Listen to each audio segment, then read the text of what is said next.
कर लें, अरिस्टोटल की हमने कल बात की थी, उसकी थ्योरी की बात की थी। रेलेवेंस के 3-4 पॉइंट है। अच्छा, मैं अगर आप गौर करें तो मैं रेलेवेंस और क्रिटिसिज्म को डिटेल में बात नहीं करता, बहुत डिटेल में इस पर बात नहीं करता। उसकी वजह ये होती है कि आई एक्सपेक्ट कि you can read it for yourself, आप उसको रीड कर सकते हैं खुद भी। बेसिक आइडिया दे देता हूँ और किसी हद तक हम दरमियान में भी उस पर बात कर लेते होते हैं। सो रेलेवेंस की बात करूं अरिस्टोटल की थ्योरी की, तो मेरे ख्याल में कल मैंने दरमियान में थोड़ी सी की थी पॉइंट्स, लेकिन let me add some of the points ही। फॉर एग्जांपल पहली रेलेवेंस ये है, Plato, Aristotle is considered to be the father of the modern political science. he was considered to be the father of modern, नहीं सिर्फ political science, do not use the word modern, sorry मेरी गलती से लफ्ज़ निकला था मुंह से। Aristotle is considered to be the father of political science. Modern political science किसी और को कहते हैं। So he was the father of political science। और क्यों political science का father है? Because he was the first one to have introduced the principle of scientific methods. He has introduced the scientific methods in the study of politics. So he is the first political scientist that way. That's true जी। So political science के sense में हम उसको लेते हैं, उसकी scientific approach towards study of politics उसका founder हो जाता है। और इसी scientific approach की बुनियाद पे हम मॉडर्न दौर में एक लफ्ज़ यूज करते हैं, बिहेवियरलिज्म। जिन लोगों ने PMS रखना है वो ये लफ्ज़ गौर से सुने प्लीज, खासकर मैं तमाम सूबों की बात करूँ, खासकर पंजाब की बात करूँ। His method of studying science was scientific, and therefore modern दौर में उसकी रेलेवेंस का जो पॉइंट बनता है वो ये बनता है कि मॉडर्न दौर में इसी अप्रोच को हम कहते हैं behavioural approach. So behavioural approach is the dominant approach in studying political science. Therefore इस अप्रोच का जो फाउंडर है इट इज अरिस्टोटल। दूसरी रेलेवेंस पॉइंट एम्पिरिसिज्म और प्रैग्मेटिज्म, या एक तीसरा लफ्ज यूज करते हैं realism. Aristotle is considered to be a realist thinker. उसको रियलिस्ट थिंकर कहा जाता है, और रियलिस्ट थिंकर का मतलब ये होता है और कि he gave a theory which relates to the realities, which is based on the explanation and analysis of the facts of the matters that existed। मैंने कल एक लफ्ज़ यूज किया था प्लेटो और अरिस्टोटल में, एक डिफरेंस ये बताया था that Plato wanted to focus on what should be done, while Aristotle's focus was what things are। मामलात हैं क्या, स्टेट ऑलरेडी ऑपरेट कैसे करती है, what types of states exist. He did not focus on the idea of what ought to be done. So his theory is based on observation, based on reality, based on pragmatism, and not based on wishful thinking। उसकी तखयलाती दुनिया थी, फर्जी दुनिया नहीं थी। उसने जो discussion की वो ग्राउंड रियलिटीज की बुनियाद पे की। That kind of thing is what we call his approach of empiricism. Third one is जो एक और रेलेवेंस है उसकी, मैं बहुत सारी हैं, मैं कुछ 3-4-5 पॉइंट सिर्फ बताऊंगा आप लोगों को। एक और इंपॉर्टेंट है वो है उसकी स्टेट का एज अ मीन्स होना, not end. State as means end not the end. कल हमने बात की थी कि अरिस्टोटल की स्टेट एक मीन्स है, उसका एंड क्या है? अगर मैं आपसे पूछूं, if you could tell me what is the end of the state, कल मैंने बताया था morality, that's to virtue। His end of the state was to have the moral and virtual growth of the people, virtual moral grooming, development of the citizens, human development in the sense of virtuous development। वो approach है state की। So इसका मतलब ये हुआ state is not the end, state is a means to an end. अच्छा, अब इसी पॉइंट को मैं अगर रिलेट करूं मॉडर्न दौर से, मॉडर्न दौर में भी हम जो मुल्क, जो फॉर्म्स ऑफ गवर्नमेंट स्टेट को एंड समझती हैं, उनको हम अथॉरिटेरियन स्टेट कहते हैं, उनको हम टोटलिटेरियन स्टेट कहते हैं, and they are considered to be bad states. उन स्टेट्स को हम बुरी स्टेट्स कहते हैं। और ये जो स्टेट है, इसकी जो स्टेट है अरिस्टोटल की, वो स्टेट इटसेल्फ एंड नहीं है, बल्कि state is a means end end is related to the public. वो अलग बात है, मॉडर्न दौर में हम लोगों की इकोनॉमिक डेवलपमेंट पे फोकस ज्यादा करते हैं, इसने मॉरल डेवलपमेंट पे ज्यादा किया, but at least focus was the people and not the state. This is what how we say it is linked with the modern approach of state compare to जो modern दौर में टोटलिटेरियन स्टेट है, उसको Aristotle भी नफी करता है। He doesn't like it because he consider state means not the and. एक और पॉइंट है जी इसके अंदर, और वो है इसकी जो प्रिंसिपल है स्लेवरी के हवाले से जो बात करता है, उसकी जो थ्योरी ऑफ स्लेवरी है। ऑब्वियसली इसमें जरा पार्शली कंट्रीब्यूशन बनता है, मतलब वो स्लेवरी को जस्टिफाई तो कर रहा है, but isn't it that he actually was the first thinker to provide a room of liberation for the slaves. उसने एक ऑप्शन दिया है, अगर स्लेव्स इंटेलेक्ट लर्न करते हैं तो they can, one slave will never can not always be a slave, he can, the slaves can groom themselves, वो groom कर सकते हैं, वो अपने आप को ग्रो कर सकते हैं, और वो अपने आप को स्लेवरी से बाहर निकाल सकते हैं। The chance of ending slavery, इसके लिए हम एक लफ्ज यूज करते हैं, इमेंसिपेशन ऑफ स्लेवरी। इमेंसिपेशन मतलब फ्रीडम फ्रॉम स्लेवरी, इसकी एक अपॉर्चुनिटी जरूर मौजूद है, जरूरी नहीं हो बट अपॉर्चुनिटी जरूर देता हूं। नेक्स्ट, बहुत सारे, मैं प्लीज मैं लास्ट पॉइंट बता रहा हूं, डोंट थिंक कि ये आखिरी है। जो लास्ट मेजर है और वो है उसकी ऑर्गेनिक थ्योरी।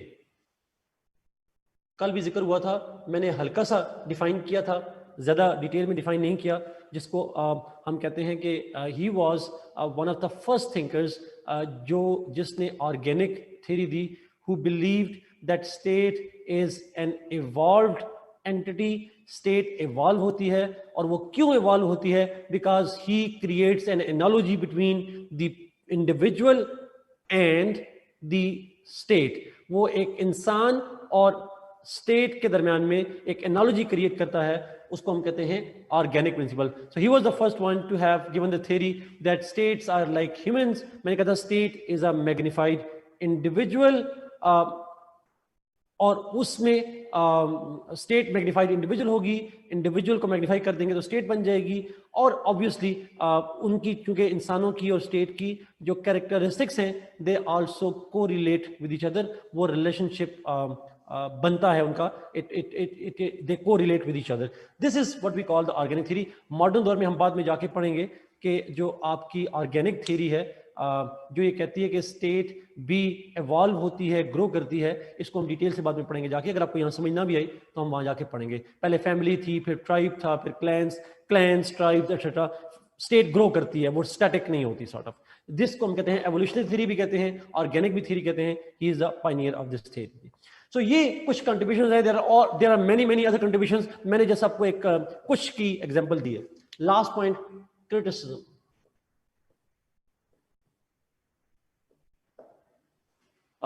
तीन चार पॉइंट्स क्रिटिसिज्म के। ऑब्वियसली अरिस्टोटल की बात करें, उनमें से फॉर एग्जांपल पहला क्रिटिसिज्म तो यह है, Aristotle does not produce any new idea, he only analyzed the existing ideas. So he lacks any creativity, and that's the problem, lack of creativity. Because he is realist, so he is focusing on what exists and not what ought to be done, and he doesn't endeavor to create something. वो कोई create नहीं करता ऐसी theory कि जिसमें पता चले कि उसने कोई नया आइडिया दिया है, an idea that never existed. जैसे प्लेटो ने आइडियल स्टेट की बात की, Aristotle does not create a new idea, he only is explaining what he observed, analysing what he is observed instead of creating a new knowledge that way. दूसरा, his theory of slavery is also a bit cruel, because cruel in the sense that he allows the slaves, and he not only allows it, he justifies it. तो ये दोनों में paradox बन जाएगी। दोनों के अंदर वो स्लेवरी को एमेंसिपेशन की देता भी है, बट साथ स्लेवरी को जस्टिफाई भी करता है फॉर द स्टेट इंटरेस्ट। सो दोनों पॉइंट में इसको क्रिटिसिज्म भी कर सकते हैं। द थर्ड पॉइंट इज, जो बड़ा इंपॉर्टेंट पॉइंट है क्रिटिसिज्म में, और वो है रेसिस्ट का। कल हमने ये बात नहीं की थी, आज हम बात करेंगे। अरिस्टोटल ये कहता है that a Greek can never be a slave. He says that a Greek can never be a slave. एक ग्रीक जो है वो कभी स्लेव नहीं हो सकता।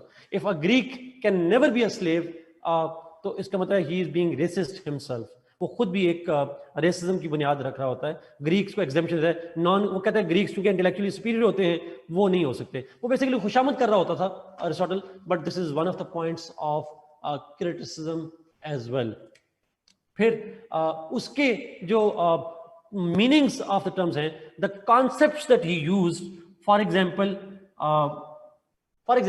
उसने मोनार्की के टर्म यूज की, उसने डेमोक्रेसी की टर्म यूज की। The meaning of the terms that he uses modern दौर में वो रेलेवेंट नहीं है। वो टर्म्स के मीनिंग जो हैं, they are not as we perceive them today. हमारा जो मॉडर्न दौर में कॉन्सेप्ट्स हैं, they are, those concepts are not treated that way. उनके मीनिंग हम डिफरेंट लेते हैं। वो मोनार्की को वन मैन रूल कहता है, जो कि जनरल इंटरेस्ट के लिए काम कर रहे होते हैं, लेकिन ऑब्वियसली हम उस बात से एग्री नहीं कर रहे होते। We don't agree with that sort of. Last point जो है वो बड़ा इंपॉर्टेंट है, कि जो उसकी point था that only 6 forms of states exist. We believe that this is wrong. There are many other forms of states as well. 6 के अलावा भी states हो सकती हैं। There can be other forms of states as well. और वो other forms जो हैं वो क्या हो सकती हैं? For example, हम मॉडर्न दौर में जानते हैं कि मोनार्की जो है, if one man is working for everybody's interest, जरूरी नहीं होता that all the time he is working for everybody's interest. On some matters he can be selfish, on some matters he can be working for everybody's interest. Similarly, if a tyrant, उसके वो कोई tyranny नहीं होती है, one man working for the interest of the जिसको हम कहते हैं himself, अपने लिए काम कर रहा होता है, but it's not necessary that if somebody at one particular time is working for himself, on the other occasion in a different subject he cannot work for everybody's interest. So hard and fast किसी को selfish कहना और hard and fast किसी को general कहना, that is जिसको हम कहते हैं एक judgmental thing है, which is something that we criticize. So he is too judgmental on the different forms of government. जो 6 forms of government है उन्हें strict बना देता है. Once who is working for general interest will always work for general interest, not true जी. So ये कुछ points of criticism है, ये कुछ points of relevance है. Now I would take 11 minutes questions जी, लेकिन प्लीज जो कल पूछ चुके हैं, आई वुड रिक्वेस्ट कि वो कम पूछें, बाकी पूछें। ना चैट अगर ओपन कर दें 11 मिनट के लिए जी प्लीज, चैट ओपन कर दें 11 मिनट के लिए, ताकि क्वेश्चन जो पड़ेगा वो सबको समझ आ जाएगी। जी जी, जिन्होंने निकाली पूछ लें please. Slavery and concept point पूछें जी। स्लेवरी का किस में पूछा है? क्रिटिसिज्म में पूछे, अफसर पूछें किस चीज में पूछना चाह रही हैं? Empiricism, Daniel, simply means based on observation. अब चैट रोक लें जरा यहाँ पे। नहीं वो रोकिए जरा, ऊपर ना चलिए। ठीक है। अच्छा, एक का सवाल है, in dynamic classification and revolution, what was the role of constitution and laws in this cycle? Ikra, what is the role of the constitution and laws in this cycle? Ikra, यहाँ पे डिबेट थोड़ी और हो जाएगी। आपको question valid है but debate थोड़ी और है। वो क्या है? वो जो कहता है कि जो एक कॉन्स्टिट्यूशन का लफ्ज जो आप यूज करिए ना, यहाँ पे एक तो जरा डिफरेंस कीजिएगा। कॉन्स्टिट्यूशन का लफ्ज अलग नहीं होता। Constitution is not taken in the laws, constitution is taken in the sense of the system, the working system of the government. अच्छा, अब वहां पे जो मोनार्की से आप मूव कर रहे हैं टेरेनी में, that is the constitution is changed. Monarchy से आप चेंज होके बन गए, कहां पे चले गए? टेरेनी में चले गए। That is the change of the constitution. Role क्या है कॉन्स्टिट्यूशन का? रोल का लफ्ज नहीं, role changed from monarchy to constitution tyranny, that is itself changed. Law का क्या रोल है? अब यहां पे अरिस्टोटल की थ्योरी थोड़ी डिफरेंट है। वो बाद में जब थ्योरी ऑफ रेवोल्यूशन देता है डिटेल से, जिसका जिक्र मैंने यहां पे नहीं किया डिटेल से, शॉर्टली से बता दिया कि ये रेवोल्यूशन कहलाता है। वो कहते हैं हर रेवोल्यूशन अच्छा नहीं होता। मिसाल के तौर पर आप मोनार्की से टेरेनी जा रहे हैं, it's a bad thing because आप गुड फॉर्म से बैड फॉर्म में जा रहे हैं। But if you are moving from tyranny to aristocracy, it's not bad. It's good one, ये अच्छा है। इसका मतलब ये हुआ कि दैट इज वेलकम। तो हर रेवोल्यूशन बुरा नहीं होता, हर रेवोल्यूशन अच्छा नहीं होता। सो बैड रेवोल्यूशन को प्रिवेंट करने के लिए he asked that there should be rule of law. Rule of law होगा तो कोई सेल्फिश बंदा अपने सेल्फिश इंटरेस्ट के लिए काम कर नहीं पाएगा। दैट रूलर और rulers will work under the law and they will not be able to work for selfish interest. So law can prevent the revolutions. But constitution का लफ्ज यहाँ पे थोड़ा डिफरेंट एंगल में एक इस्तेमाल होता है। रिपीट एम्पिरिसिज्म मैंने कर दिया, धन्यवाद। Repeat it simply means based on observation. Ghulam Mirza, Aristotle is the greatest but ungrateful student of Plato. How we can tackle this question as difference are not that much? Ghulam, are you sure there are not as much differences?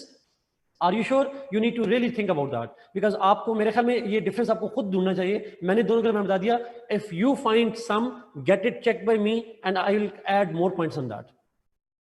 Organic repeat कर दें। Organic means simply यहां पे organic का मतलब ये था that उसने कहा कि स्टेट इवॉल्व होती है, एवोल्यूशन होता है स्टेट का, जो मॉडर्न दौर में हम एग्री करते हैं कि yes state evolves. Judgmental point को रिपीट कर दे। जजमेंटल मींस वो ही says that once a monarch will always be a monarch. हम ये समझते हैं कि नहीं, एक मोनार्क एक इशू पे सेल्फिश हो सकता है, एक इशू पे जनरल इंटरेस्ट के लिए भी काम कर सकता है। तो अच्छा भी हो सकता है मोनार्क और बुरा भी हो सकता है। उसने कहा कि नहीं, मोनार्की अच्छी होती है। He is judgmental on that.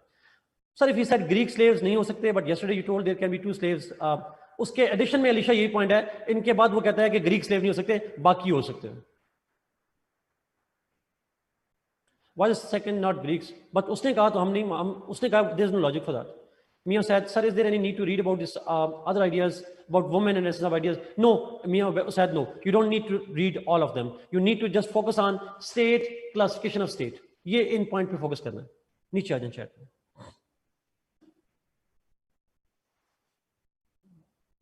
और बस ठीक। Can we also discuss his points about education system and marriage rules? No, Fazal, we don't need to. Please write the name which you had told for freedom of slavery. Emancipation, Kanis. Emancipation. Freedom ko kehte hain.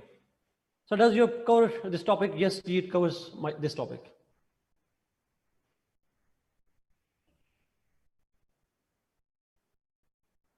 Akasha, lectures are according to past papers? No, it is not based on past papers, please. ये आप please को ना करिएगा। अगर आप बाकी चीजें इनकी करना शुरू कर देंगे तो मैंने आपको कल कहा था अरिस्टोटल पे प्लेटो पे हम पूरा एक सेमेस्टर पढ़ाते हैं। सो पढ़ें फिर उतना ज्यादा। सर क्रिटिसिज्म में कॉन्सेप्ट को रिपीट कर दें। कॉन्सेप्ट्स का मतलब ये कहा मैंने कि बेसिकली सलमान जो उसने जो कॉन्सेप्ट दिए, जो मोनार्की की मीनिंग वो दिखाता है, उस कॉन्सेप्ट की मीनिंग मॉडर्न दौर में वैलिड नहीं है। तमाम के सिर्फ उसकी नहीं, तमाम जो उसने दिया टेरेनी का, डेमोक्रेसी का, उनके तमाम की मीनिंग्स कॉन्सेप्ट की हम मॉडर्न में डिफरेंट लेते हैं। नीचे आ जाइए जी। बस सर 6 सेंसेस से जो हम ऑब्जर्व करते हैं, 6 सेंसेस से ऑब्जर्व होता ही नहीं है, मुझसे 5 सेंसेस से होता है। उसको इंट्यूशन, 6 सेंस से इंट्यूशन कहते हैं। Please explain human nature means virtue and constraint as part of the theory. मैं I didn't get your question. Human nature, वो तो आप सारी थ्योरी को मुझे दोबारा कह रही है। ह्यूमन नेचर का बेसिक मतलब ये है, उसने कहा था man by nature is social in nature. इंसान सोशल होता है, वो इंडिविजुअल नहीं रह सकता, सोशल होता है। मीन्स का मतलब ये होता है दैट स्टेट, लोगों अरिस्टोटल की थ्योरी में state is main point, but state is created to achieve some objectives. State एक जरिया है जिससे कोई चीज अचीव की जाती है। तो स्टेट इज अ मीन्स, तो फिर स्टेट अगर जरिया है तो अचीव क्या करना है? कहते स्टेट के थ्रू हमने लोगों को वर्च्यूअस बनाना है, लोगों की मोरालिटी डेवलप करनी है। This is what he means. और कॉन्स्टिट्यूशन से मतलब है गवर्नमेंट। मोनार्की को एक कॉन्स्टिट्यूशन कहता है, टेरेनी को कॉन्स्टिट्यूशन कहता है। एकरा मैंने 3 दफा रिपीट किया ऑर्गेनिक थ्योरी, आखिरी दफा रिपीट कर रहा हूं। Organic means state is like human beings, और इसको हम कहते हैं ऑर्गेनिक थ्योरी। और state is like human beings, और इंसानों की तरह स्टेट भी इवॉल्व होती है, एवोल्यूशन होता है उसके अंदर। Daniel, it's a criticism because we do not accept his meaning of the terms. तो ये क्रिटिसिज्म हुआ ना, उसकी बात गलत है, हम कुछ और मीनिंग लेते हैं, उसने गलत कहा था। If question comes on any one form of government, it doesn't जी come, एक फॉर्म ऑफ गवर्नमेंट पे आता ही नहीं है अरिस्टोटल पे। It never comes on Aristotle's same one point। नीचे आ जाए। Sir, but gave states of laws as Plato gave the states of man. What are these laws? Barka, I didn't get your question. और public question करें जी please, ताकि सबको समझ आ जाए. मुझे बरका के सवाल की समझ नहीं आई. Intuition, Motsim. Sir, can you please unmute me? My question is not as you perceived. Ji Ghulam मुर्जा, unmute करें जी गुलाम मुर्जा को. State का मतलब होता है जी मुल्क, country. जी गुलाम मुर्जा.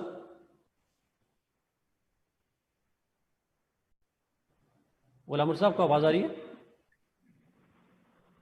यस, अस्सलाम वालेकुम सर। पाकिस्तान जी गुलाम साहब, सॉरी एक मैं आपका अल्फाज नहीं समझ सका, लेकिन प्लीज आप बताइए। सर मैंने ये पूछना, मैंने जो क्वेश्चन अभी कोट किया था वहां पर जो आपने जिस तरह बताया था कि Aristotle is the greatest but ungrateful student of Plato, मैंने ये कहा था कि डिफरेंसेस ऑब्वियसली हैं हमारे पास, बट वो उनकी लेंथ इतनी ज्यादा नहीं बन पाएगी, उनको किस तरह से आउटलाइन किस तरह से बननी चाहिए इस क्वेश्चन की, मुझे थोड़ा सा वो गाइड कर दे प्लीज। मुर्तज़ा मैं सिर्फ ये कह रहा हूँ कि आपने जितने डिफरेंस अंडरस्टैंड किए पहले मुझे एक दफा दिखा दे, मुझे मैडम राजी के थ्रू दिखा दे, फिर मैं उसमें ऐड ऑन करूंगा ना। मैं शुरू से करूंगा बहुत लंबा हो जाएगा। आप मुझे एक दफा दिखा दें आपको कितनी अंडरस्टैंडिंग हुई है, फिर मैं आपको बताऊंगा उसमें क्या ऐड करना है, किस तरह से ऐड करना है। ओके सर, ठीक है, थैंक यू। Thank you. अच्छा, can we criticism on feminist point of Plato and result points about women? Yes you can जी, व्हाई नॉट। स्लेवरी को रिपीट कर दें। स्लेवरी मैंने दोनों जगह लिखा है, किस जगह पे करना है काशा उसको? स्लेवरी क्रिटिसिज्म, क्रिटिसिज्म ये है that he justifies slavery, Aristotle justifies the slavery, and that is the point of criticism जी, because justifying slavery was something wrong. Fazal ठीक कह रही है, लेकिन वो उसकी पॉलिटिकल फिलॉसफी नहीं है ना। आप बिजनेस, नेवी, डिफेंस, वो पॉलिटिकल फिलॉसफी से रिलेट नहीं करता। Can we criticize, sir, the area of practicability, the polity, maintaining constitutional stability that are mentioned in Jurabam book, will we do? No, we won't जी। बढ़िया, नीचे आते हैं, chat में आते हैं।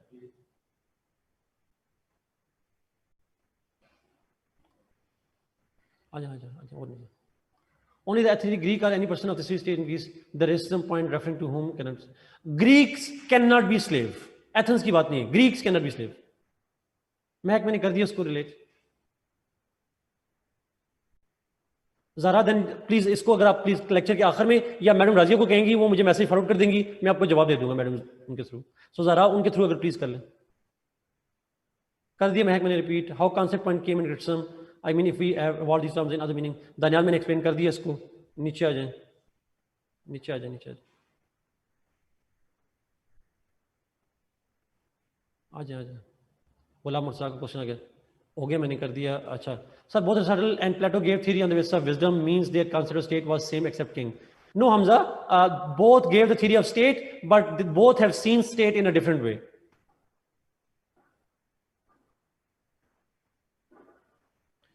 Did you think that Aristotle's concept of state is a dual standard? No, I don't think it's a dual standard.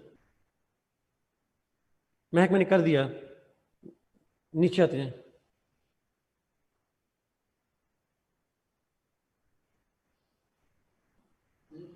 जी दानियाल को जरा unmute करें और फिर शाहनज़र को अनम्यूट करें। आखिरी सवाल है। Yes Aman, he can be called, he is the positive school of thought कहते हैं, लेकिन ऐसा पॉजिटिव स्कूल जो है ना वो अमेरिका में स्टार्ट होता है आफ्टर वर्ल्ड वॉर 1, तो हम बेहतर बिहेवियरलिस्ट ही कहेंगे। पॉजिटिविस्ट की अप्रोच थोड़ा और सेंस में सवाल होती है। जी दानियाल। जी अस्सलाम वालेकुम सर। वालेकुम जी दानियाल। सर मेरी आवाज़ क्लियर आ रही है? जी बिल्कुल क्लियर आ रही है।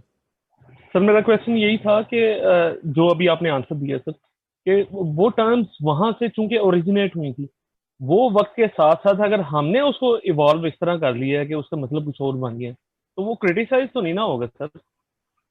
फिर कोई पॉइंट ऑफ क्रिटिसिज्म बनता ही नहीं, फिर तो स्लेवरी पे भी नहीं बनता, फिर तो रेसिज्म पे भी नहीं बनता, फिर तो क्रिटिसिज्म बनता ही नहीं है। नहीं दानियाल, स्लेवरी तो सब होती थी, अब नहीं होती, फिर तो पॉइंट, तो इसलिए हम क्रिटिसाइज तो करते हैं। मैं इंटरप्रिटेशन की बात कर रहा था सर। नहीं, मैं तो मिसाल दे रहा हूँ ना। अगर उस वक्त के मीनिंग के सेंस में बात करूं, हमने मीनिंग डिफरेंट बना लिए, हमने तो मीनिंग स्लेवरी की भी डिफरेंट बना लिए, हमने तो रेसिज्म को भी डिफरेंट बना लिया, हमने तो तमाम चीजों में एवोल्यूशन हुई है, तो हम क्रिटिसाइज बिल्कुल ठीक है सर, ठीक है सर, ठीक है, thank you so much sir. Welcome welcome. Shahnazar को अनम्यूट करें। अस्सलाम वालेकुम सर। और समझी शाहनज़र सर कैसे? ठीक है, शुक्र। सर बस में मेरा ना 120 सवारियां तो मुश्किल हो जाती है चलाना उसको सिर्फ ये हो रहा है, बाकी बिल्कुल कुछ नहीं हो रहा है। बिल्कुल, जी तभी चल। मैंने ऑडियो को प्रेफर किया। सर मेरा क्वेश्चन वो क्रिटिसिज्म से रिलेटेड है। वो प्रिजनर ऑफ वार वाली जो बात है उसमें तो इससे पहले भी कंट्रीज मतलब जो आज भी हो रहा है कि जंग में पकड़ के फिर वो उनको गुलाम बना देते हैं। अगर नहीं भी बनाते आज अलग है तरीका, लेकिन इसकी क्रिटिसिज्म तो फिर गुलामी वाले से थोड़ा सा अलग होगी ना, तो वो थोड़ा पॉइंट बता दें इसको हम कैसे क्रिटिसाइज। उनके पास इवन इंटेलेक्चुअल लोग हैं वो, जो मतलब उसने बात की कि वो इंटेलेक्चुअल भी हो लेकिन उनको प्रिजनर बनाए, उनका आगे कोई खास रोल मतलब वो उस वक्त की स्टेट में नहीं होगा। तो इसको कैसे क्रिटिसाइज करेंगे हम? देखिए वो आपकी हम क्रिटिसाइज से भी करें the very idea that he justifies slavery, इस पॉइंट को क्रिटिसाइज करें। वो कहते हैं कि स्लेव्स के लिए जरूरी है, चले इसको तो क्रिटिसाइज नहीं कर सकते, लेकिन स्टेट के लिए जरूरी है, ये हम समझते हैं कि ह्यूमन राइट्स के against. Yes sir, thank you sir. Welcome. आखिरी क्वेश्चन करामत को अनम्यूट करें जी, फिर हम अगले टॉपिक पे चलते हैं। करामत अली जी। करामत सर, आपने ये जो बताया रेलिवेंट जी जी क्रिटिसिज्म बताया है, जी जी जी। करामत आपकी आवाज नहीं आ रही। इसको हमने लिंक किससे कर, आइडिया स्टेट से लिंक करने ने बताया, इसको लिंक बेसिकली हमने करना किससे है? क्रिटिसिज्म किस पे करना है? नहीं, इनको लिंक किस चीज से, कौन से क्वेश्चन से लिंक करना है? आप अरिस्टोटल की स्टेट के कॉन्सेप्ट से। ठीक है, थैंक यू करामत। अच्छा ओके, एंड पे चले जाएं जी चैट पे।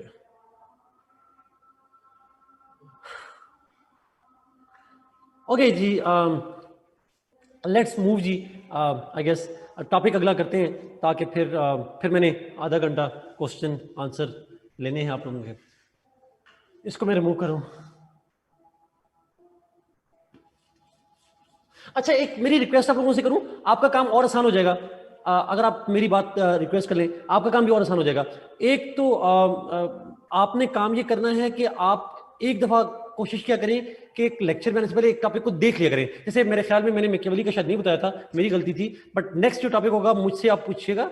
एक दफा आपने याद नहीं करना उसको, ना अंडरस्टैंड करना है, जस्ट गो थ्रू इट, सिर्फ एक दफा देखना है।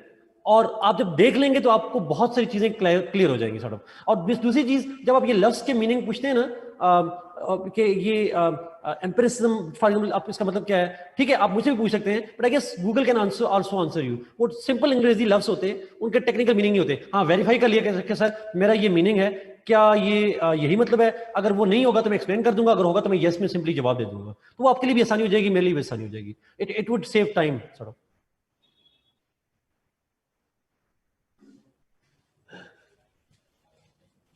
अच्छा, टाइम नहीं होता, ये मान लेता हूँ। मेरी क्लास है ना संडे को आप लोगों के साथ, जो इवनिंग बैच वाले बच्चे हैं उनके साथ कल। ओके, चलते हैं जी। मिक्यावली, अब चैट कर दें जी, बंद कर दिया है। अब मैं टाइम देख लूँ कि टाइम क्या हुआ है। हमारी क्लास कितने बजे तक है? 8 बजे तक है। So I would take around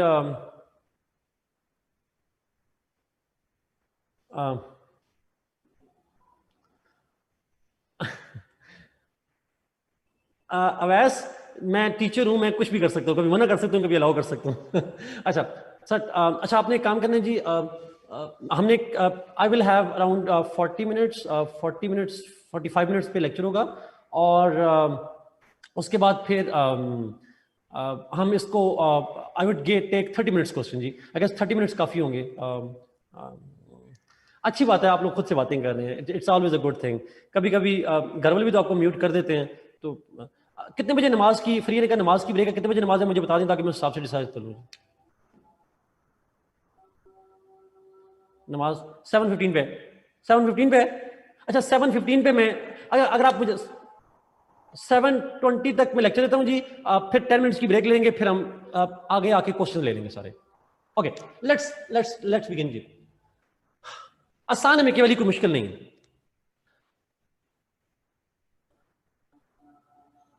कोई बात नहीं, फ्री है। अब पूरे पाकिस्तान से लोग हैं, मैं क्या करूं? अब मेरे ख्याल में 7:30 तक नमाज कज़ा नहीं होगी आप लोगों की, बेगम हो जाए।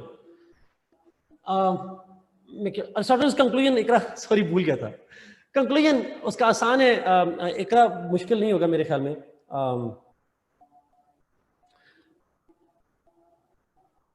कंक्लूजन अरिस्टोटल का अगर हम करेंगे तो अरिस्टोटल की जो थ्योरी ऑफ स्टेट है दैट इज सिंपली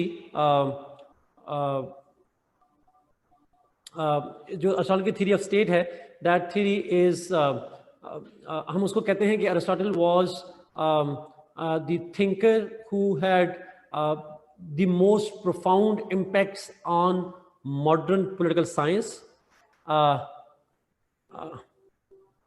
जरा प्लीज सुनिएगा, जरा प्लीज। कल बता दिया था, बस ठीक है, आगे जा रहा हूं।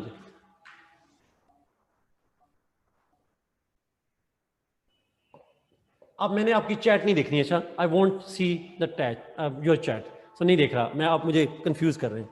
Let's move to this one, Niccolo Machiavelli. अच्छा, ये थ्योरी बड़ी इंपॉर्टेंट है, शॉर्ट सी थ्योरी है, बड़ी इंपॉर्टेंट है। मॉर्निंग वाले बच्चों का कल अगर याद हो मैंने जिक्र किया था, आज किया था सुबह। मैकियावेली बायोग्राफी में स्टार्ट करते हैं। He was born in Florence, he was born in Florence, Italy में पैदा हुए। इटली उस वक्त at that time Italy was divided into multiple states. Italy divided था मल्टीपल स्टेट्स में, उनमें से एक सिटी और वो स्टेट भी था, उसका नाम था फ्लोरेंस। फ्लोरेंस के अलावा और कौन सी सिटी स्टेट्स थी, नाम आपको आने चाहिए, बहुत जरूरी नहीं है बट एमसीक्यूज में आ जाते हैं। रोम था, Venice, Rome, Venice, Sicily, Milan, Florence हो गया। फिर मैं दोबारा लिख देता हूँ, Florence, Milan, Rome, Venice, Naples. Yes, Turin नहीं था अरसलान, इट वाज नेपल्स जी, thank you Jibran. Yes that's true. तो ये 5-6 स्टेट्स थी डिफरेंटली जो उस वक्त इटली के अंदर मौजूद थी। इटली वाज डिसयूनाइटेड, ये डिसयूनिटी का पॉइंट ध्यान में रखिएगा। He was born in Florence, there is little information about his early life, ज़्यादा इल्म नहीं है उसकी अर्ली लाइफ के हवाले से, but he became known when he joined the court of Florence. Court का लफ्ज़ जब हम इस्तेमाल करते हैं तो यहाँ पे कोर्ट का मतलब है दरबार। दरबार जो है उसका वहाँ पे मैकियावेली ने छोटी उम्र में ज्वाइन किया as a record keeper, as a historian कह लें, उसने ज्वाइन किया वहाँ पे। हाउएवर उसकी लक चेंज हुई, उसकी लक बनी एट एन अर्ली एज, और हुआ ये था that the Florence witnessed a revolution. एक रेवोल्यूशन आया, एक कू आया, और उसके नतीजे में जो गवर्नमेंट थी, मैं नाम रीडिंग में पढ़ेंगे तो नाम शाम लिखे होंगे, आप नाम भी याद रखें तो कोई बात नहीं। एक गवर्नमेंट थी मौजूद, जो गवर्नमेंट ओवरथ्रो कर दी गई और एक नई गवर्नमेंट इंस्टॉल कर दी गई because of the coup, because of the revolution. और जो नई गवर्नमेंट थी, the new government in Florence had elevated Machiavelli, उसे उहदा बढ़ा दिया, and he was appointed as secretary, he was appointed as secretary to war, जिसको आप कह सकते हैं top diplomat on war affairs. Foreign affairs में, वार अफेयर्स में टॉप डिप्लोमेट बना दिया गया उसको। So he was kind of an ambassador, he was kind of a minister of the war making and war से related minister बना दिया गया। So as a secretary to war, he became a diplomat of Florence and he traveled across the Italian states. वो घूमता रहा as a ambassador, as a diplomat different Italian states में, making peace, deciding about wars, making defence policy, इस तरह की जो चीज़ें थी वो करता रहा यहाँ पे जाके। सो as a diplomat in the court of Florence, he had been making peace, making wars, making defense policy. He traveled to Rome, he traveled to Venice, he traveled different parts of Italy. अच्छा, तो diplomatic experience रखा उसने, और ये experience याद किया। ही remained on this post for almost 14 years, 14 साल तक वो रहा यहाँ पे इस पोस्ट के ऊपर। After that something bad happened, and that bad was that the coup, जिसकी वजह से वो नई गवर्नमेंट आई थी जिसने इसको प्रमोट किया था, दैट कू गॉट रिवर्स्ड। जो पुरानी गवर्नमेंट थी दैट केम बैक, फ्रांस वाले भी इन्वॉल्व थे, आप उसको पढ़ लीजिएगा हिस्ट्री में, but ultimately coup was reversed. जब कू रिवर्स होगा तो मैकियावेली के साथ क्या होगा? ऑब्वियसली बात है, पहली गवर्नमेंट में जो पिछली गवर्नमेंट थी उसमें एज अ क्लर्क काम कर रहा था, नाउ नई गवर्नमेंट ने उसे एलिवेट कर दिया, पुरानी वापस आई, उन्होंने ही वाज डिसमिस्ड, इसको आते ही डिसमिस किया इसको, he was prosecuted, he was imprisoned and then exiled। Nawaz Sharif साहब सिंपली उसे पहले डिसमिस किया और फिर उसे प्रोसिक्यूट किया, उस पर केस चलाया, उसे जेल भिजवाया और फिर अल्टीमेटली उसे एग्जाइल में भिजवा दिया। लंदन में नहीं भिजवाया, उधर ही इटली के अंदर ही एग्जाइल भिजवा दिया वहां पे जाके। So he was dislodged from his position, he was no longer a minister anymore. So anyhow, so when he was imprisoned, जब जेल में था, it was during this time in jail that he started writing। उसने फिर लिखना शुरू किया, वेला जो हो गया उसने लिखना शुरू किया, और उसने during that imprisonment he wrote different works, but the most important जो उन्होंने किताब लिखी उसको हम कहते हैं, बुक लिखी उसको हम कहते हैं the Prince. He wrote the most important book, The Prince। और जो The Prince है ये इंपॉर्टेंट है बुक, बहुत इंपॉर्टेंट बुक है। इसको मॉडर्न दौर की डिप्लोमेट्स की हैंडबुक कहा जाता है। This should be the handbook of the modern diplomats. खासकर शमूद कुरैशी को तो जरूर देनी चाहिए उनको, बट ये बुक जो है वो बड़ी इंपॉर्टेंट है जी। सो जेल में उसने लिखी। Anyhow later on he was send into exile, उन्हें एग्जाइल भी भिजवा दिया गया। ही ट्राइड टू राइट, वो अपने उस वक्त के फ्लोरेंस के रूल्स को लिखता रहा, that I can be handy for you, मैं आपके लिए काम कर सकता हूँ, I can serve you too. उन्होंने कहा जी नहीं, you are not welcome, you can go back. यह सीक्रेट डिस्कोर्सेज भी थी, बहुत सारी और भी बुक्स हैं, but this is the most important book that he wrote, the Prince. लेकिन अगर आप आसान लफ्ज़ में पढ़िएगा, बहुत बेसिक आइडिया मैं बता दूं, ये फ्रैंक वर्ड है, लिखने वाला नहीं है, अनसंगे खुशामदी था। He wrote the Prince, he wrote every work to appease the rulers, कि शायद उसे दोबारा नौकरी दे दें।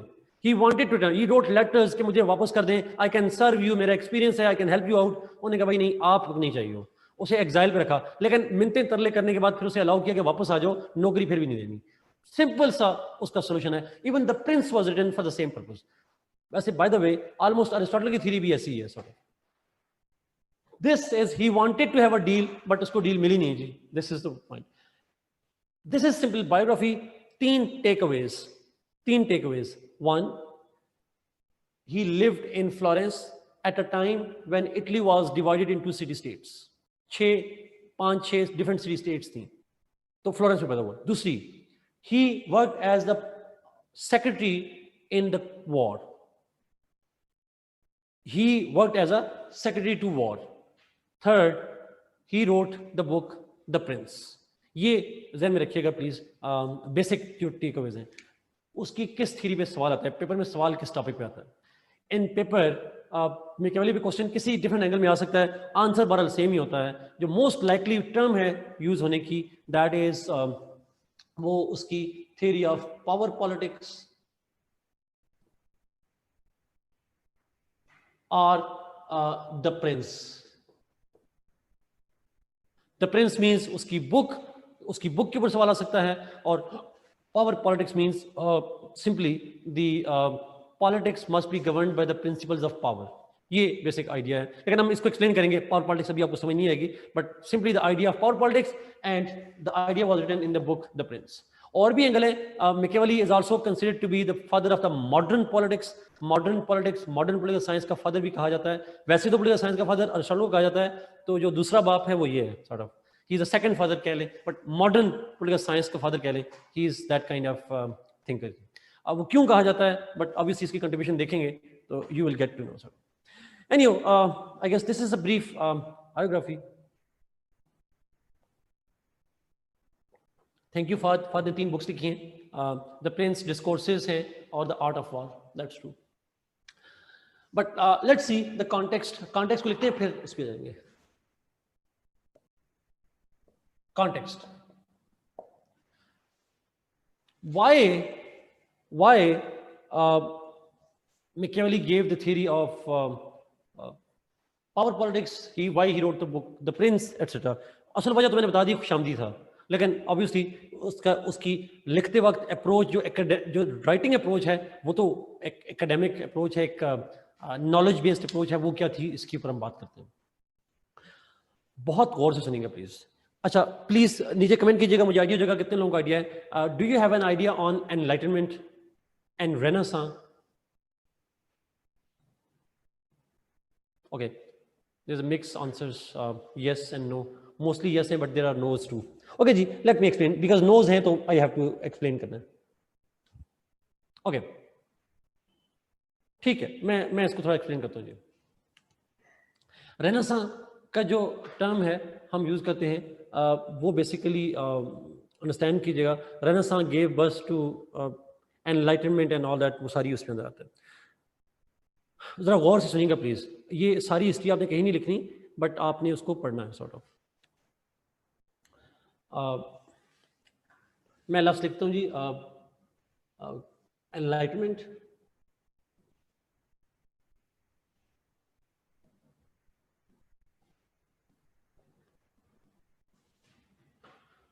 एक स्पेलिंग करेक्ट कर दें रेनेसां के प्लीज।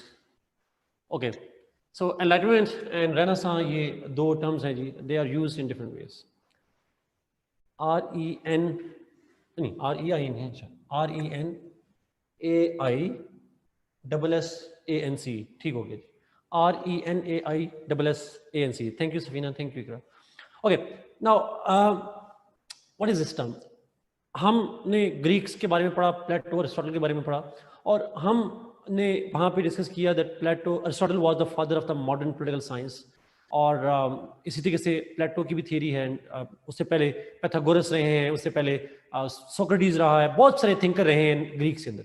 हम कहते हैं दुनिया के अंदर, इस मॉडर्न वर्ल्ड के अंदर, Greeks were the pioneers of the modern knowledge. Modern sciences जो हम पढ़ते हैं, मॉडर्न नॉलेज जो पढ़ते हैं, उसकी बुनियाद जो है वो ग्रीक्स ने रखी थी नॉन हिस्ट्री के अंदर। जिनका नहीं पता वो तो नहीं पता, जिनका पता है उनके अंदर ग्रीक्स ने रखी थी। ग्रीक्स के बाद वेस्टर्न वर्ल्ड में क्रिश्चियनिटी आई। जब क्रिश्चियनिटी आई तो क्रिश्चियनिटी ने कहा, अच्छा देखिए हम प्लेटो को अरिस्टोटल को पढ़ रहे हैं, और खासकर अरिस्टोटल को पढ़ें, बाकी लोगों को पढ़ें, तो उनकी जो सोर्स ऑफ नॉलेज था वो gradually they move towards observation and all that. उनका बेसिक डिस्कशन थी ऑब्जर्वेशन की बुनियाद पे, उनकी डिस्कशन थी एम्पिरिसिज्म की बुनियाद पे।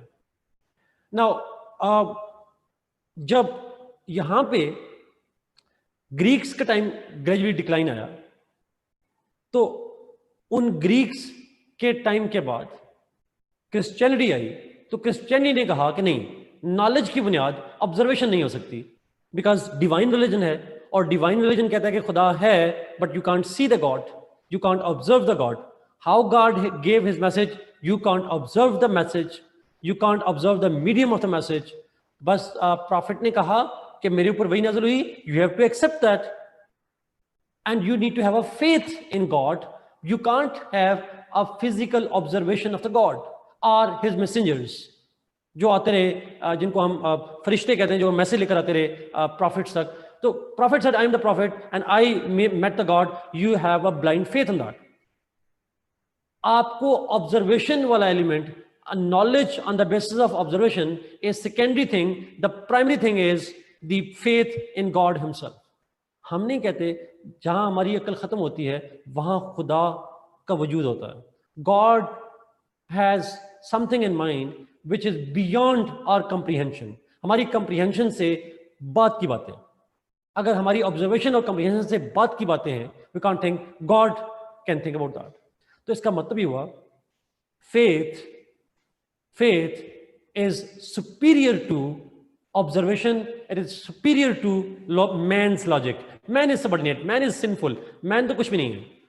God is much superior, and faith to God is the basic. Faith is the basis of knowledge and not the logic, not the observation. आप जिसको देख रहे होते हैं वो गलत भी हो सकता है। तो उन्होंने कहा, जो ग्रीक्स क्या करते थे कि ऑब्जर्व करके नॉलेज लेना चाहिए, वो गलत कहते थे। नॉलेज देखना है तो बाइबल को देखो। बाइबल में कह दिया गया, don't ask question on that. God ने कह दिया, you will have to follow that. तो इस पीरियड को, जिसमें नॉलेज की बुनियाद फेथ बनी, ऑब्जर्वेशन को रिप्लेस कर दिया गया, उसको हम कहते हैं the period of dark ages.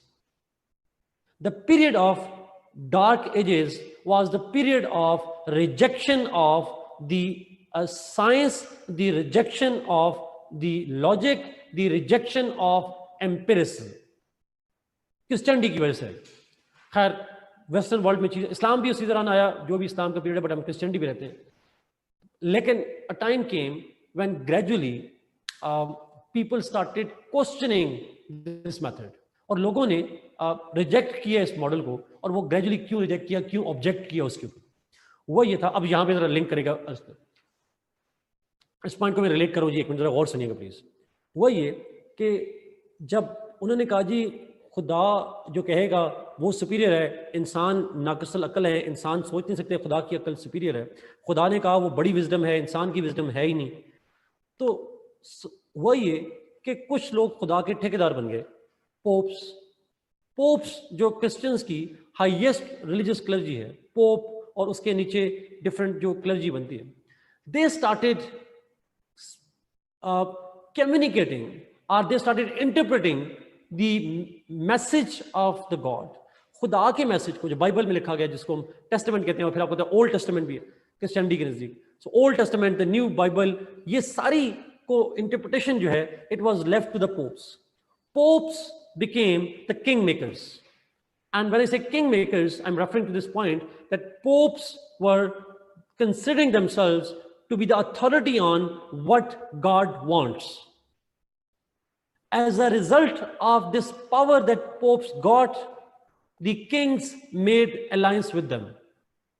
Kings का और पोप का एक alliance बना. कैसे alliance? Kings ने कहा हम लोगों पे हुक्मरानी करते हैं, लोग हमारे खिलाफ रिबेलियन करते हैं, बगावत कर लेते हैं, बात नहीं मानते हैं, तो आप एक फतवा दे देना मेरी खातिर. आपने कहना जो बादशाह कह रहा है खुदा भी यही कह रहा है. तो पोप ने कहा मुझे क्या बेनिफिट मिलेगा? King said you can take lands, you can take riches, you can be free, you can do whatever you like, you will get all the riches of the world. So a bargain, a deal was brokered between the king and the pope, और उस deal में benefit था दोनों का. तो pope ने फतवा देना शुरू कर दिया that king is what king says is the saying of the God. If you follow the king, you are actually following the God. If you disobey the king, you are disobeying the God. So much so, एक जुमला बोला जाता था that king is the march of God on earth. बादशाह खुदा का साया है. खुदा जमीन पे जब चलता है तो बादशाह की सूरत में चलता है, shadow of God. So if you obey him, you obey God. If you disobey him, you disobey the God. This is. अब लोग फर्ज करें एक आप एक इंसान है, आम इंसान है, और आप बादशाह की बात नहीं मान रहे, इसका मतलब आप खुदा की बात नहीं मान रहे, और खुदा की बात ना मानने का मतलब है blasphemy, and you will be punished. बादशाह किसी को मार दे, बेगुनाह मार दे बंदे को, आप क्वेश्चन नहीं उठा सकते भाई खुदा ने मारा है, खुदा के कहने मारा. बादशाह का कसूर कोई नहीं है, he is the shadow of God. So nobody would question his authority. बादशाह हैप्पी और पोप तो वैसे ही खुश हो जाते थे. इसको हम कहते हैं डिवाइन राइट थियरी. ये लफ्ज गौर से सुनिएगा प्लीज, गौर सुनिएगा प्लीज. इसको हम कहते हैं डिवाइन राइट ऑफ थियरी कहते हैं. डिवाइन राइट का मतलब यह है that kings have been given a divine right to govern. बादशाहों को गवर्न करने का जो इख्तियार है, that was given by the God himself. Divine right है उनका गवर्न करना, and people have the divine order to follow him. Now वो ये कि बादशाह के पास जब पावर आई तो वही वाली बात, power corrupts and absolute power corrupts absolutely. The Kings became oppressive, kings became kind of violent, brutal and all that, as a result of which there was some kind of reaction to them. People, a time came when they would start kind of saying कि जी this is enough of the brutality. Power ज़्यादा की वजह से जो corrupt हो चुके हैं, they are being too corrupt, they are being too brutal, and therefore they started questioning them. We won't follow them. And they started saying, how can God be that cruel? खुदा इतना cruel कैसे हो सकता है? Simply, the people started questioning the God. When they started questioning the God, king, not God. When people started questioning the king, that we follow the God, but we don't believe that God can be as cruel as the king is, they revolted. They started questioning. This questioning, that if you want us to believe that whatever you say is the saying of the God, give us the proof. They slowly, and ये evolution है that takes hundreds of years. This questioning of the God, the king's divine powers, is called the beginning of the Renaissance, the revival of logic, the revival of the rebirth of science, the rebirth of the empiricism. ये gradually, आप में से कुछ लोगों ने Magna carta का लफ्ज सुना होगा. मैग्ना कार्टा का मतलब होता, मैग्ना कार्टा में क्या हुआ था 1215 में? उन्होंने कहा था कोई प्रोसिक्यूशन नहीं होगी विदाउट एविडेंस. आप हमें प्रोसिक्यूट करोगे, आप बगैर किसी लॉजिक के नहीं कर सकते, बगैर किसी एविडेंस के नहीं कर सकते. बादशाह को कहा, that was an agreement between the king and the people. Magna carta 1215. सो वो रूल ऑफ लॉ होगा, हम आपको ब्लाइंड फॉलो नहीं करेंगे. This is started, this is the beginning of what we call the Renaissance period. जब मैकियावेली पैदा हुआ, या जिस दौर में मैकियावेली रह रहा था, उस दौर के अंदर भी यही पीरियड चल रहा था. This idea that the king can be questioned, the idea that pops can be questioned, that idea हमें लॉजिक पे देखना चाहिए, हमें एम्पिरिसिज्म पे देखना चाहिए, हमें एक्सपीडियंसी को भी देखना चाहिए, instead of just blind faith in pope and the king. ये आइडिया जो है, ये जो रेनेसां का पीरियड है, ये ग्रेजुअली डेवलप हो रहा था इटली के अंदर भी. And Machiavelli was the one of the most important catalysts of enlightenment. Catalyst मतलब है enlightenment का idea मैकियावेली ने नहीं दिया, but he was the one who started promoting this idea of enlightenment. तो अब यहाँ सारा लिखने के बाद आपने पेपर में एक ही जुमला लिखना है, कॉन्टेक्स्ट में पहला जुमला ये लिखना है, that Machiavelli was living at a time when Renaissance was growing and expanding in Europe and particularly in Italy. ये एक जुमला लिखने के लिए मैंने ये सारी कहानी बनाई है आपको सारा. So he was living at a time, Machiavelli was living at a time when enlightenment, when Renaissance was expanding, growing in Italy. At that time, he was only the catalyst to that process.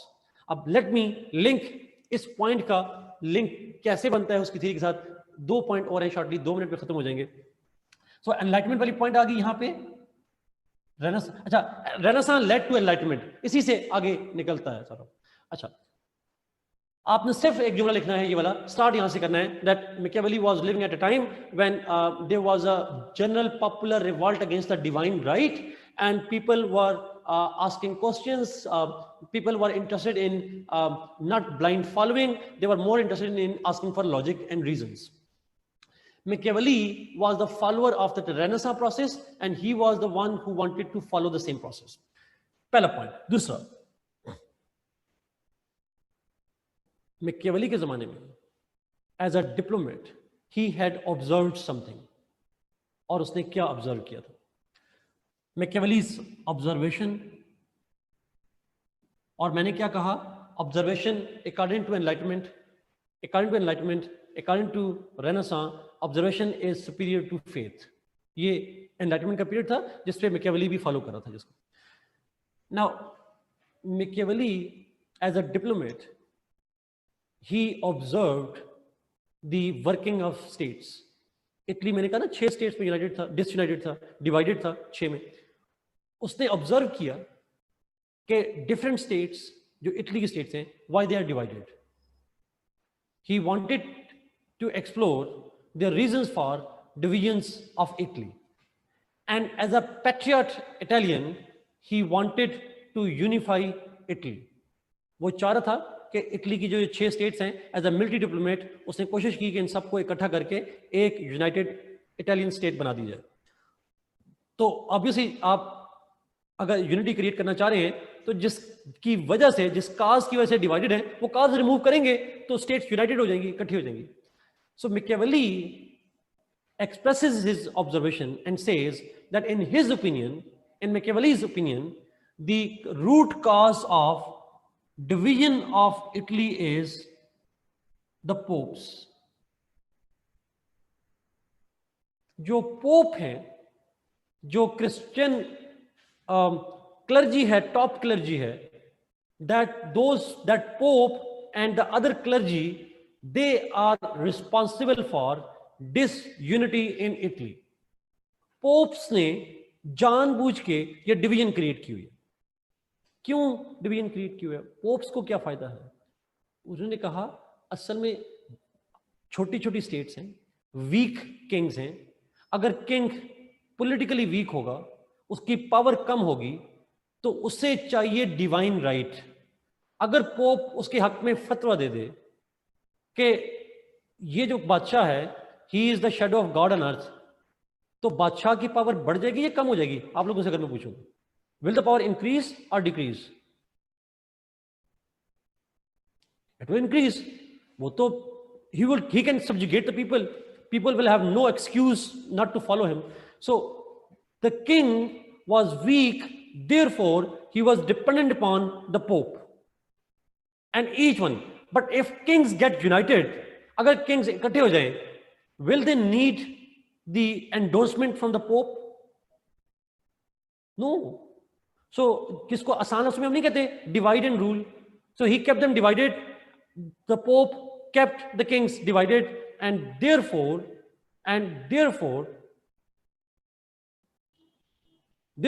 उसने क्या किया? Rule करता रहा। It's simple. Now the point is, this is, उसने कहा जो real evil है उसका अल्टीमेट एम था इटली की यूनिटी, और इटली की यूनिटी में रिस्पॉन्सिबल कौन है? पोप। पोप सारे मसले की जड़ है। उन्होंने डिसयूनिटी क्रिएट की हुआ है, अपने इंटरेस्ट की खातिर उन्होंने मुल्क का बेड़ा गर्क किया हुआ है। So what is the way of unity? How can we bring unity? तो यूनिटी कैसे लाई जा सकती है? According to Machiavelli, the unity of Italy can only be obtained if, I repeat this point, ये सबसे इंपॉर्टेंट जुमला है, जुमला सुनिएगा प्लीज। आप लिखते हैं, आप भूल जाते हैं, सुनिएगा, लिखना नहीं है आपने। The unity of Italy is possible if the prince, the ruler, relies on his power for politics and not divine based power. If the prince, the ruler, relies on his power to govern, then he will not need pope, and therefore he can govern effectively. But agar king weak hoga, he does not have the power, he will need the pope, and if he will need the pope, pope will exploit him. So the unity of Italy is linked with the powerful rulers, the rulers that derive power not from pope but from their own power, from themselves. अगर वो अपने rulership से अपनी power create कर लें, pope पे rely ना करें, only then can Italy be united, otherwise Italy will never be united. आसान लफ्जों में, get rid of the pope, get rid of the divine power, and the kings can then become powerful. So king must be based, the state must be run by the power politics, not by the divine politics. This is the context जी। ये सारी चीज उसने jail में सोची और उसने लिखी थी। This was his idea and this is what he wrote in his book the prince. So आसान लफ्जों में उसके जमाने में पोप शोप का चक्कर ना होता, उसके जमाने में वो एनलाइटनमेंट के बजाय खुद पादरी होता, तो शायद ये थ्योरी दे ना रहा होता। So because he was a person of the renaissance, he believed in the renaissance and he did not believe in the divine right of the state, and therefore he was able to understand the problem of the popes and suggested something that would create power politics and not the divine right in the state. This is what is his idea ji. Let me now explain the theory पे चलते हैं। 10 minute की theory होगी, फिर आपके सवाल होंगे सारे।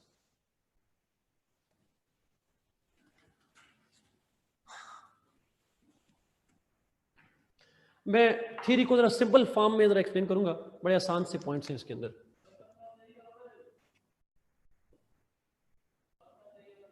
इसकी अगेन अगर आप इसको पढ़ते हैं इसकी थ्योरी को, कि मैंने पहले भी कहा था, जब आप इसका कॉन्टेक्स्ट पढ़ते हैं तो आधी थ्योरी तो समझ में आ जाती है, आइडिया हो जाता है कि उसकी डायरेक्शन क्या है। यहाँ पे हमजा मैंने नमाज का कहा था 7:20 पे मैं करूँगा आप लोगों को ब्रेक में। Okay, let's begin his theory. Machiavelli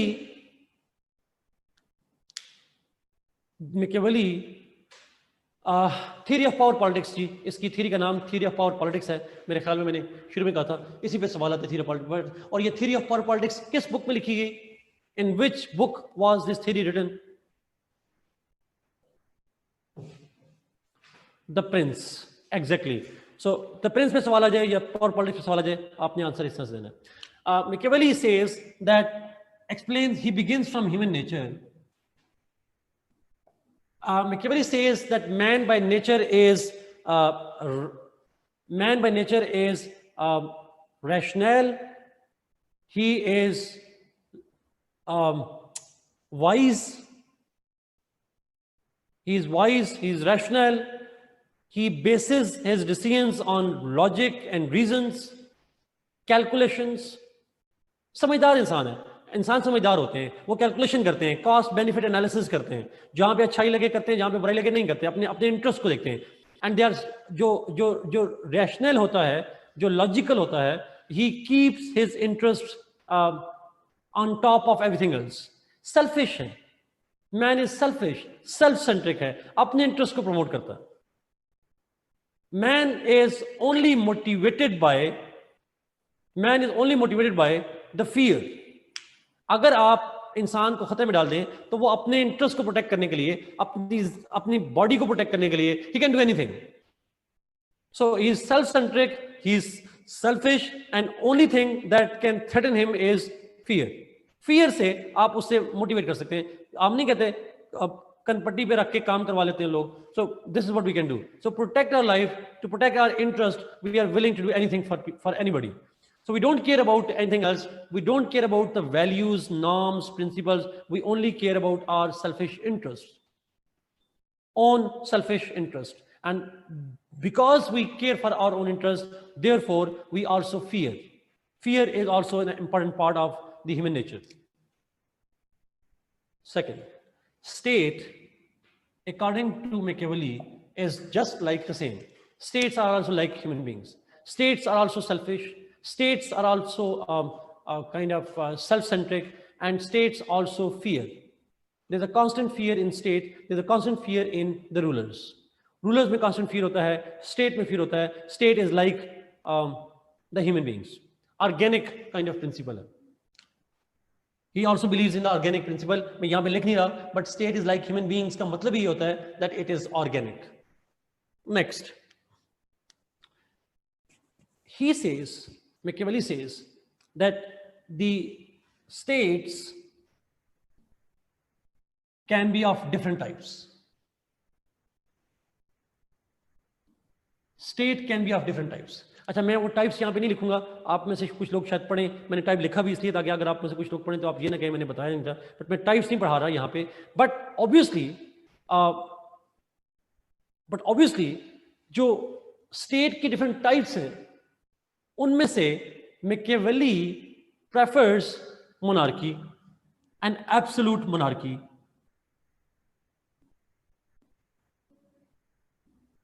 वो democracy की बात भी करता है. He talks about many other forms, but he says that the preferred form is monarchy, not because it's the best form, but because it is the most effective form of the government. Monarchy is not the best one, but it is the most effective form of the government.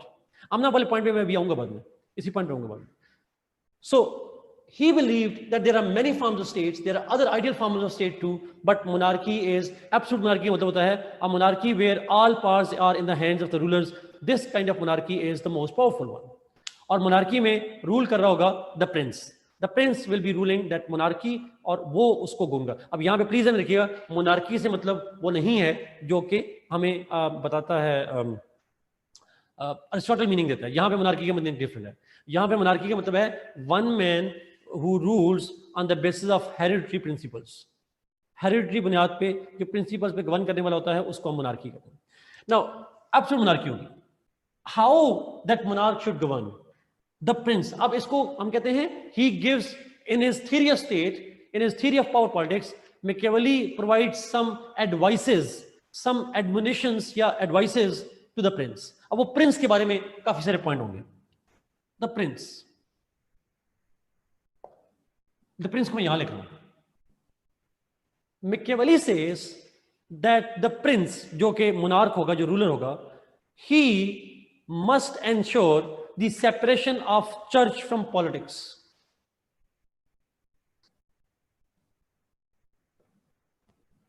Machiavelli proposes separation or divorce of church from politics.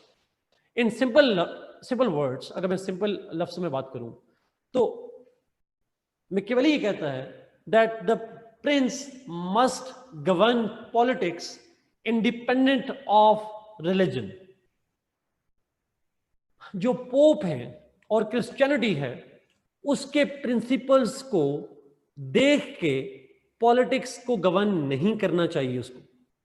He must govern the state on the basis of his wisdom, on the basis of expediency, यानी जो जरूरत है, on the basis of the needs of the state, and not on the basis of the Pope's advice or the advice of the religion.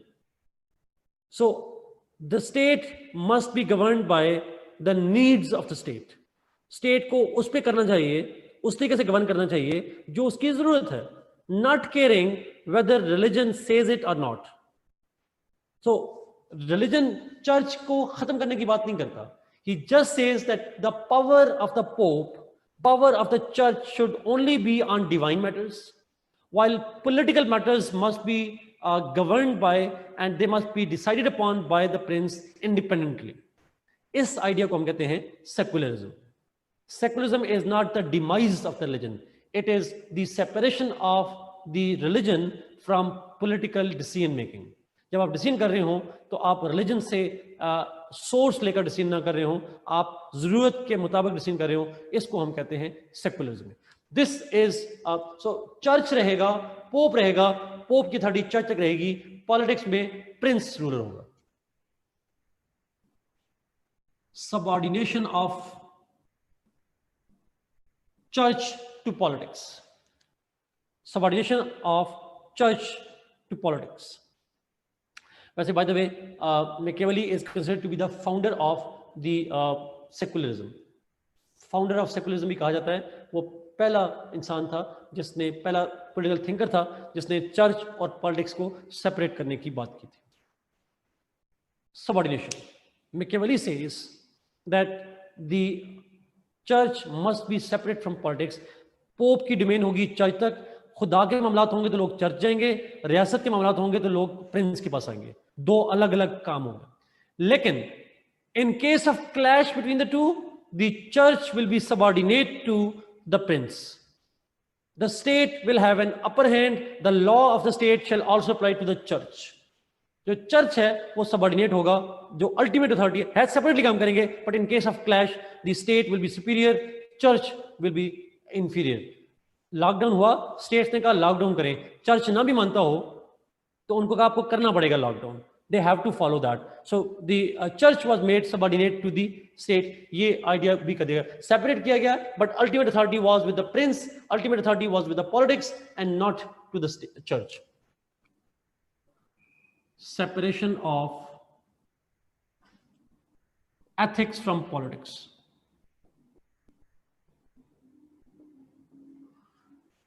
Machiavelli says that the prince must not bring ethical values into the state's decision making.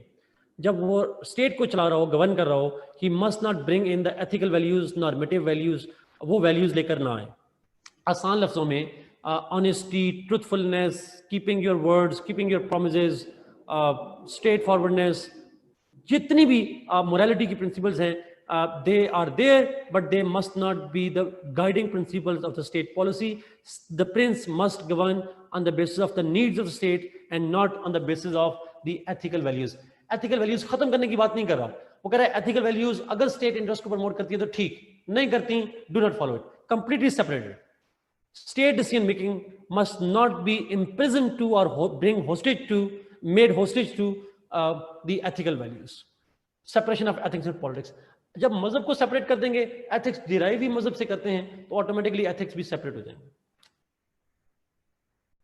Next, Machiavelli says that the prince in his governance must not involve religion. जब govern कर रहा हो तो religion की बिना पे govern ना करे. He must not have his attachment to any religion. अपनी अटैचमेंट भी रिलीजन से ना रखे. But he must allow people to have religion. In fact, he should encourage people to have religion. अपना मजहब ना रखे, कोई भी किसी मजहब से अटैचमेंट ना रखे, लेकिन लोगों को मजहब की तबलीग करे. He must encourage them to have religion, because he should then use their religious sentiments to achieve state interests. वो उनके मजहबी जज्बात को, इमोशंस जो रिलीजन के, उनको इस्तेमाल करके he must use it for the state interest. State interest के लिए इस्तेमाल करें. कुछ ज़्यादा नहीं याद आ रहा आप लोगों को? A kind of, so he must encourage people to have religion, और लोगों को मजहब की इजाजत देनी चाहिए, उसे एनकरेज करना चाहिए, लेकिन उनके मजहब को फिर इस्तेमाल करें स्टेट इंटरेस्ट के लिए. Next point, he says that the prince must be feared as well as respected. The prince must be feared as well as respected. But in case of clash, he must be feared more than respected. Fear भी करें लोग, respect भी करें, लेकिन ultimately जो एक dominant trait उसकी होनी चाहिए, that is the fear on the people. ऐसा नहीं होता, हमारे यहाँ घर में फैमिली में ऐसे होते हैं लोग, टीचर्स ऐसे होते हैं जिनकी हम रिस्पेक्ट भी करते हैं और हम उनसे फियर भी रखते हैं थोड़ा सा. So respect is separate, but at the same time we also have some kind of fear as well. So you do the both. वो ऐसे गवर्न करे, अपना एटीट्यूड ऐसा रखे लोगों पे कि लोग उसकी रिस्पेक्ट भी करें और लोग उससे डरें भी. बट अगर दोनों में से कोई एक चूज करना पड़े, he must pick fear. He must be feared more than he is respected. ये दोनों रखे, फियर भी, रिस्पेक्ट भी, बट अगर चूज करना पड़े तो he must choose the fear over the respect. लेकिन दोनों होने चाहिए इसमें, लोग उससे डरे भी, उसकी इज्जत भी करें. समीना 2 मिनट और है, फिर नमाज break. Next, Machiavelli says that the prince must be brave like a lion and cunning like a fox. The prince must be brave like a lion and cunning like a fox. मेरा नहीं ख्याल कि ये statement explanation मांगती है. You all know line की bravery क्या होती है, फॉक्स की कनिंग क्या होती है. जहां पे बहादुरी दिखानी पड़े बहादुरी दिखाए, जहां पे ब्रेवरी दिखानी पड़े वो दिखाए, जहां पे कनिंगनेस हो वहां पे कनिंगनेस दिखाए. He can have state interest जो डिमांड करे वो उस तरह से करना चाहिए उसको. सब कुछ अपने इंटरेस्ट के लिए नहीं, everything is for the state. सच भी वहां पे बोले जहां पे स्टेट का इंटरेस्ट हो, कनिंगनेस भी वहां दिखाए जहां स्टेट का इंटरेस्ट हो, एथिकल वैल्यूज भी वहां जहां state, everything is being done for the state interest. अच्छा, लास्ट 2 पॉइंट्स हैं जी, लास्ट 2 पॉइंट्स में यहां पे लिख रहा हूं. ही says that the Prince must ensure that his state expends or expires. He must ensure that state expends or expires.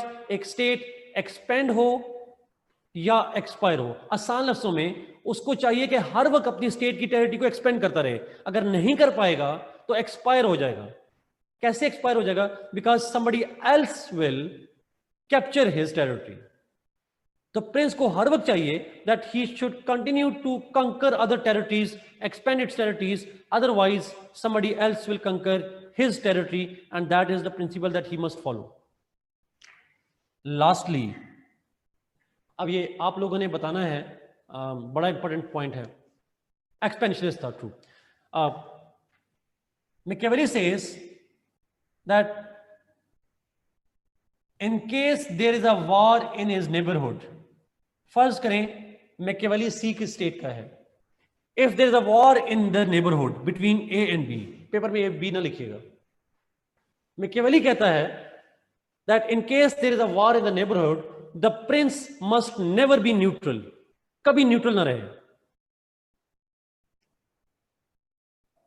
कभी भी न्यूट्रल ना रहे, he must take sides, but whose side? The stronger side or the weaker side?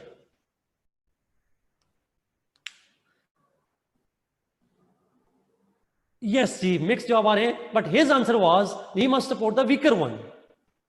वो कहता है weaker को support करे. क्यों सपोर्ट करे वीकर को?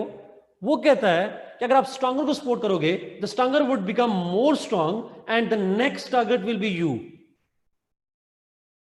And if you support the weaker, you can crush the stronger. You can remove a threat. तो क्या ये फॉरेन पॉलिसी का डिसीजन जो है ये मोरालिटी की बुनियाद पे है, कौन राइट है और कौन रॉन्ग है? No, it is based on the interest, उसकी स्टेट के इंटरेस्ट की खातिर उसकी बेस पर डिसीजन करेगा. लास्ट जुमला आपने बताना है, आखिरी वर्ड है, फिर फौरन ब्रेक करेंगे जी आप लोग. क्वेश्चन इज कि for Machiavelli state is the end और it's a means to an end. State is the end, जी. It's not a means to an end.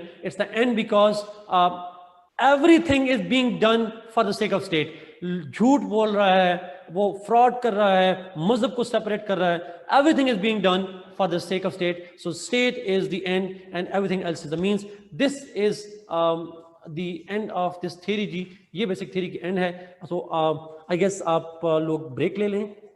Break में I am available. Those who will be asking questions, I'll be answering that. जो नमाज पढ़ने जा रहे हैं वो वापस आएंगे तो I will answer their questions. So 7 minute की काफ़ी है ब्रेक, प्लीज़ पहले मुझे बता दें.